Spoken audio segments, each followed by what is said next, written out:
And that said, I mean, every Is there single anything else tweet, on Google Street View?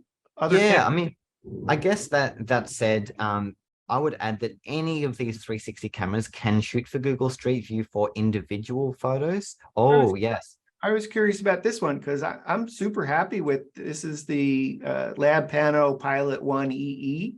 It's Yes. got GPS built into it and it uploads to Google directly from the camera without having any other workflow. Does the Insta 360 X3, can you upload directly from the camera to Google Street View?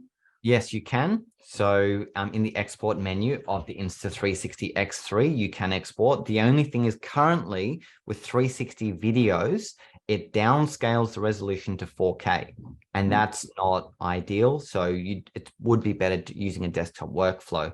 And then But Ben, on your other cameras that you've mentioned, are any of the Ricoh Theta cameras GPS enabled? yeah, so good question. The Theta X is GPS enabled. However, I've found that horizon leveling isn't present when shooting with this. It is a good camera, and I think if you use a desktop workflow, it will be fine. But I've found that horizon leveling, so there's nothing worse than when you're navigating Google Street View and suddenly the horizon goes on 45 degrees and you become so disoriented that it's unwatchable. And I've found from my tests so far with the Theta X, I haven't experienced consistent horizon leveling. There may be workarounds to that. I don't know if you know of any. I thought the workaround was that Google actually looks for the horizon and normalizes it. Not the case? No, not always.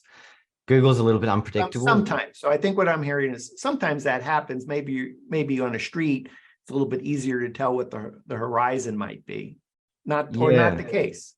Yeah, I mean, Google doesn't automatically level the horizons.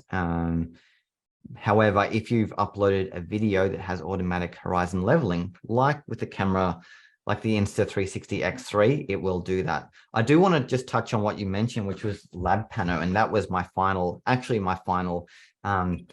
camera that I was going to mention as part of the Google Street View section of this video, and that was that Lab Pano do make cameras that are tailor-made to Google Street View because they've got inbuilt Google Street View upload in their cameras within the screens. You've got the Pilot 1 EE in front of you.